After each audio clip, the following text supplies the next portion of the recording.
reach into a spice cabinet and grab the small tin of nutmeg sitting near the back, the one you use twice a year. Grate it over eggnog. Fold it into pumpkin pie.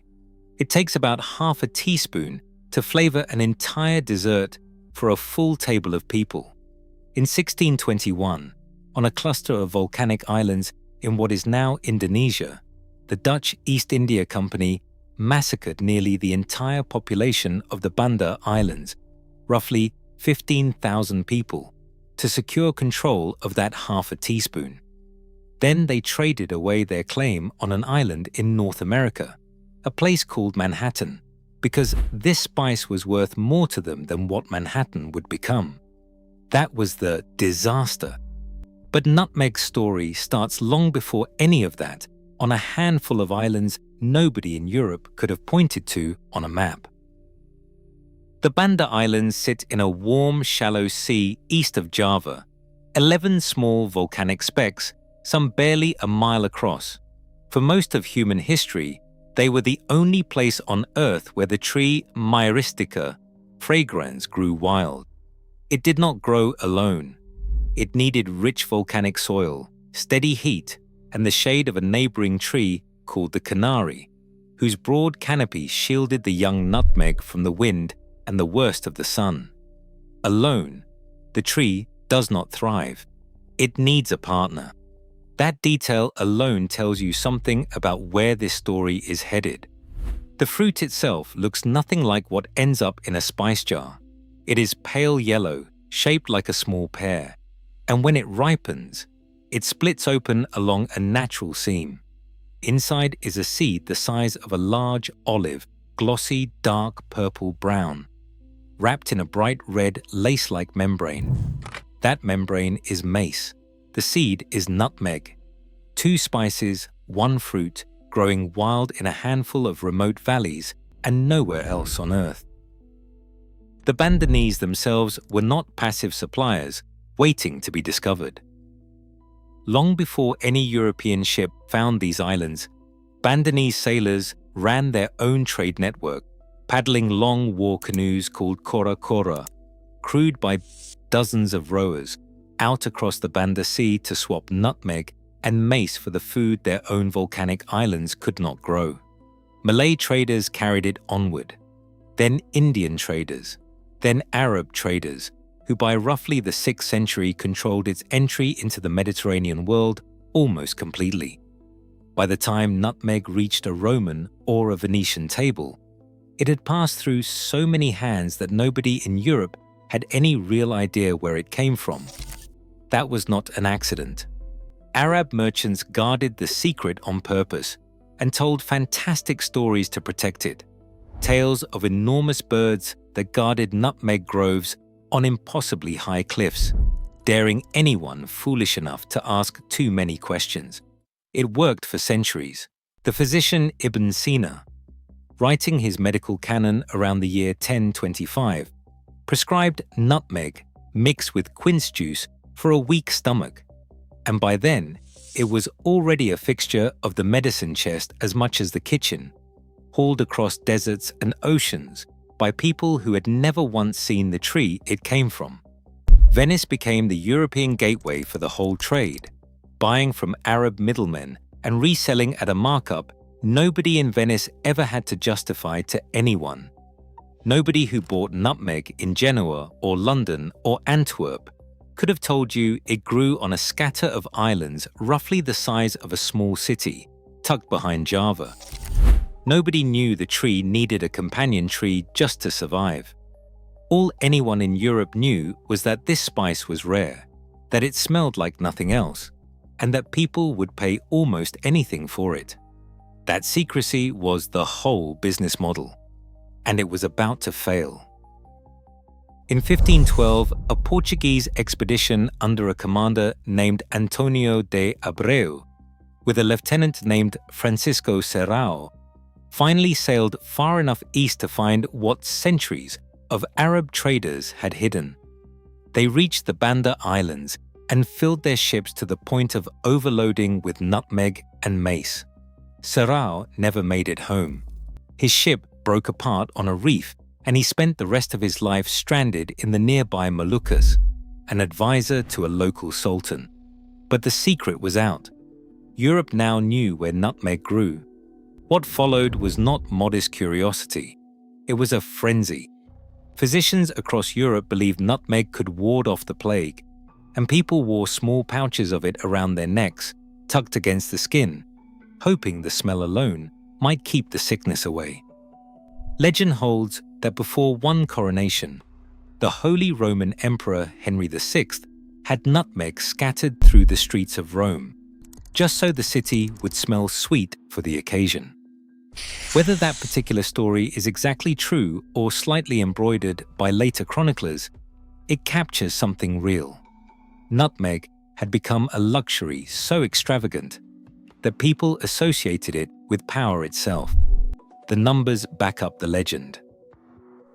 By some historical estimates, the value of nutmeg roughly doubled every single time it changed hands on its way from the Banda Islands to a European table, passing through Bandanese sellers, then Malay traders, then Arab or Indian middlemen, then Venetian merchants, then finally a buyer in London or Amsterdam who paid a price that had compounded at every stop.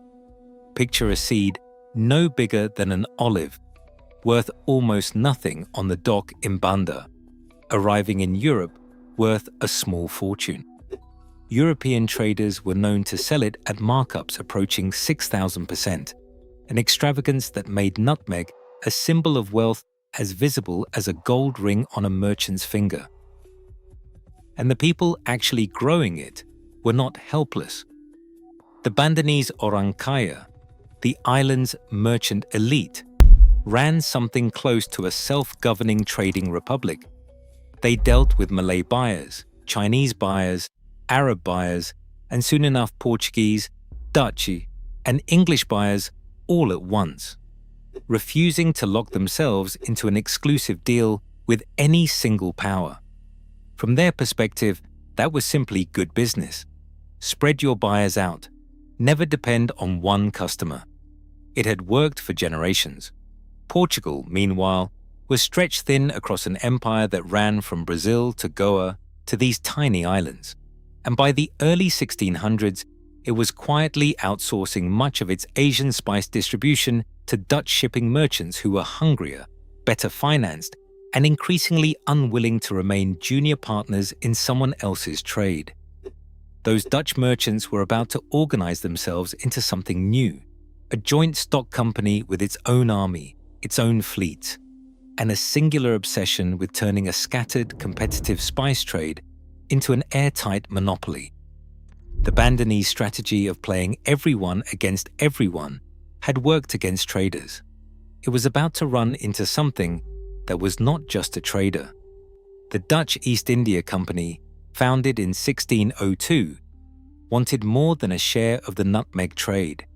It wanted the whole thing, locked down, guaranteed. In the same year, VOC representatives signed treaties with Bandanese village chiefs promising exclusive rights to buy their nutmeg and mace. On paper, the deal was simple. In practice, it meant almost nothing. The Bandanese kept right on selling to English traders who were offering better prices, and to whoever else showed up with goods worth trading. Some historians suspect they never fully understood the Dutch terms. Others think they understood them perfectly well and simply refused to end centuries of open trade over one contract. Either way, the Dutch felt cheated. In 1609, a VOC admiral named Pieter Verhoef arrived with a large landing force to settle the matter. Negotiations broke down. The Bandanese, according to the widely repeated account of what happened next, tricked Verhoef and his men into leaving most of their weapons on the beach and walking inland unarmed to talk. Then they killed him, along with dozens of his soldiers. A young VOC secretary was present that day. He watched it happen. He nearly died himself. His name was Jan Pieterszoon Cohen, and he escaped. For the next 12 years, that grudge did not fade. it compounded. English traders, meanwhile, planted themselves firmly on Run, one of the smaller Banda Islands, in 1616, deepening a standoff that had already turned into a slow-burning war. Of raids, broken agreements, and mutual suspicion between two European trading companies fighting over the same tiny archipelago. Cohen rose through the company's ranks. By 1619, he was Governor-General of the entire Dutch East Indies. He had power now. He had also spent over a decade nursing a very specific memory. On October 26, 1620, Cohen wrote to the company's board of directors back in Amsterdam. He did not ask for permission to negotiate again. He proposed something else entirely.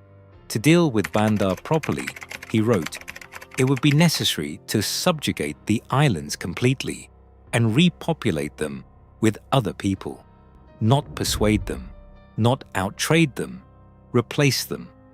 The board said yes. By the end of 1620, a fleet was already being assembled in Batavia, and Cohen intended to lead it himself. Late in February 1621, Cohen's fleet arrived at Banda, somewhere between 15 and 19 ships, carrying over 1,600 Dutch soldiers, alongside roughly 80 Japanese mercenaries hired specifically for their reputation with a blade. They landed and quickly took Lontor, Banda Besar, the largest island in the group and a center of Bandanese resistance. Dutch officers set up their headquarters in the island's main village. They converted its mosque into Dutch lodging. The Bandanese did not agree to that conversion. They could not do anything about it either. For a while, nothing happened. Tense, watchful days passed. Then one night, a hanging lamp inside the mosque fell and struck the floor with a loud clang. That was all it was, a lamp falling. But the Dutch officer in charge, startled awake, convinced himself it was the beginning of an uprising. He sent soldiers out into the dark to hunt down anyone fleeing toward the forest and the hills. Villagers were caught and killed. Houses burned, boats burned. What came next was not panic anymore. It was policy. Bandanese leaders, the Orang Kaya, were rounded up and tortured, waterboarded, burned, until they confessed to a conspiracy that almost certainly never existed, a plot to somehow overrun the Dutch capital at Batavia. On May 8, 1621, at least 44 of these men were executed. Japanese mercenaries beheaded them. Their bodies were cut into pieces. Their severed heads were mounted on bamboo poles and displayed in public, a warning aimed at anyone left alive who might still think about resisting. The killing spread across the other islands. Some Bandanese leapt from cliffs rather than be captured. Entire villages were emptied by fire, by musket fire, by hunger, as crops and boats were destroyed. Of a population that had stood near 15,000 before the conflict began, only around 1,000 remained on the islands once it was over. That is not a statistic. That is almost everyone. Roughly 800 more were shackled and shipped off to Batavia as slaves, separated from families, from land, from the trees their ancestors had tended for generations. Cohen had gotten exactly what he wanted. 12 years after a beach full of abandoned Dutch weapons and a dead admiral. The islands were his. The trade was his. There was almost no one left alive who actually knew how to grow the crop he had just killed thousands of people to control. The VOC solved that problem the way it solved most problems, with more coercion. It carved Banda into estate plots called perken, handed out to former Dutch soldiers and company employees, and staffed them with enslaved laborers, brought in from Java, from Makassar, from across the Indonesian archipelago. The survivors taught the newcomers everything: how to grow the trees, how to cure the seed. Their own knowledge kept alive to serve the company that had nearly wiped them out. To protect the monopoly further, the VOC destroyed nutmeg trees growing outside its approved plantations, and coated every exported seed in lime, a trick meant to kill its ability to sprout anywhere else on Earth. For decades, it worked, and on the far side of the planet, the ripple from that monopoly reached a small Dutch trading post on an island called Manhattan. In 1664, English forces seized that post and renamed it New York. 3 years later, in 1667, the Treaty of Breda settled the matter. England kept New York. In exchange, the Dutch received full, uncontested English recognition of their claim to Run, the last nutmeg-producing Banda Island that had remained in English hands. At the time, this looked like the better deal by far for the Dutch. Run meant a truly complete nutmeg monopoly. New York was, to them, a fur-trading backwater not worth fighting over. The monopoly they had traded an island for did not last forever. In 1770, a French clerk named Provost, working under a horticulturist named Pierre Poivre, sailed to a small, remote island the Dutch had somehow never fully secured, and smuggled out roughly 400 nutmeg seedlings under the company's nose. They took root in Mauritius. A century and a half of Dutch control cracked open because of a few hundred young trees hidden aboard a single ship. Decades after that, during the Napoleonic Wars, British troops occupying Banda dug up nutmeg seedlings, packed them with their own native soil, and shipped them off to plant in Ceylon, in Penang, in Singapore, and eventually the Caribbean island of Grenada. Nutmeg, once confined to a scatter of valleys nobody outside Southeast Asia could find, was suddenly rooting itself on 4 continents. Today, Indonesia still grows the large majority of the world's nutmeg, much of it from those same volcanic islands, feeding a global market worth close to $1.5 billion a year. Grenada, the tiny Caribbean island that inherited smuggled Banda seedlings 2 centuries ago, still produces a healthy share of it too, and takes enough pride in the crop that a nutmeg sits right on the national flag. You can buy a jar of it at almost any grocery store on Earth for a few dollars. No monopoly, no violence, no secrecy required. But here is the twist nobody expects.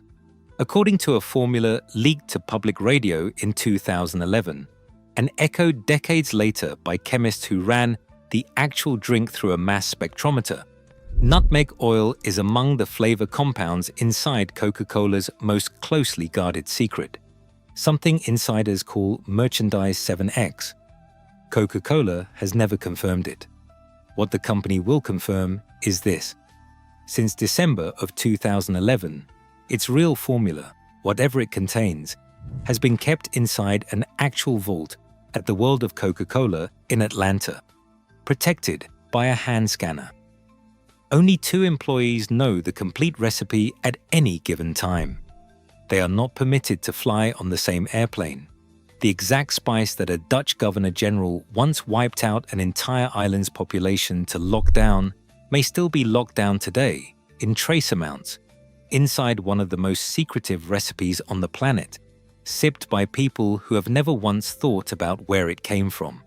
15,000 people, a trade for an island that would grow into one of the most valuable pieces of real estate on Earth, a monopoly enforced with torture and fire. And what survives of all that today is a pinch of oil hidden inside a soft drink and a spice jar most people open twice a year without a second thought. Trace the whole arc, and it barely seems like one story. A tree that grew nowhere on Earth except a few sheltered valleys, needing another tree just to survive. A secret guarded for centuries by traders who invented monsters rather than reveal where it came from. A luxury so valuable an emperor supposedly perfumed an entire city with it. A monopoly so total it was worth an island that would one day become the financial capital of the world. A genocide carried out with torture, fire, and bamboo poles, topped with human heads, in the name of controlling a spice that costs almost nothing today. A few hundred smuggled seedlings that cracked that monopoly open forever. And now, a modest jar on a supermarket shelf and a few drops of oil hidden inside the most secretive recipe on the planet. Go back to where this started. A hand reaching into a spice cabinet, grating nutmeg over eggnog or a pumpkin pie, thinking nothing of it. That casualness is not innocence. It is the ending of a story most people never learn the beginning of. The quiet aftermath of a monopoly, a massacre, and a trade for an island nobody in 1667 thought was worth keeping. Half a teaspoon still flavors a whole dessert. It always has. The difference is that nobody has to die for it anymore. And almost nobody grating it tonight will know that, once, 15,000 people did. If this is the first time you have heard the real story behind the spice in your cabinet, you are not alone. And that is exactly why it is worth telling. Let us know in the comments which part surprised you most. And if you want more forgotten histories like this one, subscribe for the next one.